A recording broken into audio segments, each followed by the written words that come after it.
It's been 75 years since we got independence, but the colonial mindset, the inferiority complex, is still there in the minds of India. For more than 65 years, the government did not make any effort to erase the symbols of slavery. But thankfully, since 2014, after Prime Minister Modi came to power, significant initiatives have been taken by the government to decolonize India, to restore India's glorious heritage. I'm gonna list the 7 most impactful things the government did since 2014 to decolonize India. If you find any value in this video, please share with your friends and spread the word. Number 1, Abide With Me to A Mere Watan Ke Logon. Abide With Me is a Christian anthem which was played at the wedding of Queen Elizabeth II. This hymn has been part of the beating retreat ceremony of India's Republic Day celebrations since 1950. I do not understand why did the independent India took up the Christian anthem composed by the Britishers to celebrate the Republic Day. Especially that day should be about remembering our freedom fighters and realizing how glorious our heritage was. I'm ashamed to even admit that we have been doing this for 75 years.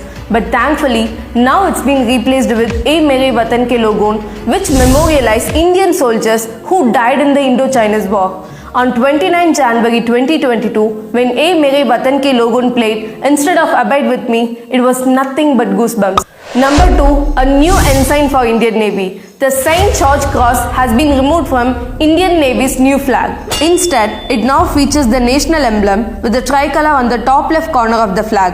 The national emblem is covered by an octagonal shield and sits atop an anchor. Beneath it is the Navy's motto, Samno Varna, which means, May Varna, the god of ocean, be auspicious to us, and the golden border surrounding the national emblem, inspired from the seal of Chhatrapati Shivaji Maharaj. My question here is, why did we keep the symbol of Britishers for 75 years even after the independence? Number 3, Rajpath to Kartavya Path. Rajpath was known as King's Way before independence. It was named after King George V during the British Raj. After independence, it was simply translated to Hindi and became Rajpath. Rajpath was for British Raj, to which the people of India were nothing but slaves, and now it's renamed to Kartavya Path, which means the path of duty. For a democratic nation like India, Rajpath doesn't make any sense because we do not have a king here.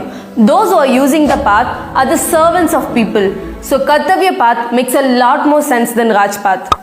Number 4, the statue of Netaji at India Gate.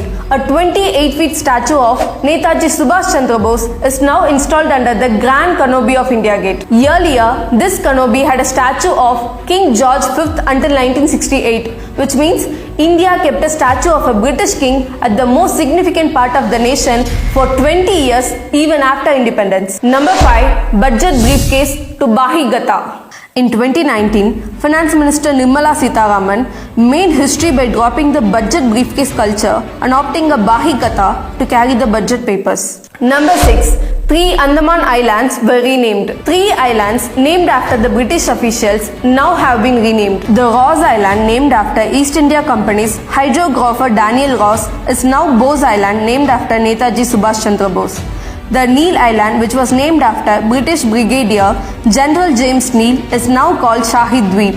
The Havelock Island, named after another British general, Henry Havelock, is now called Swarajya Deep. For 7 decades, these islands in India had the name of British army men who fought for the East India Company against the Indians in the 1857 War of Independence. Number 7, the traditional outfits during convocation. Indian universities have been carrying on the British style of wearing a robe and cap for the convocations. Now the UGC asks the universities to wear traditional handloom Indian outfits for convocations, and it's so heartening to see many universities have started following this already. Recently, on 75th Independence Day, Prime Minister Modi said, "We do not need to show ourselves like others. We will stand with courage in the way we are. We need freedom from servitude. There should not be any trace of servitude left in our existence, and it's high time we do that." Jai Hind.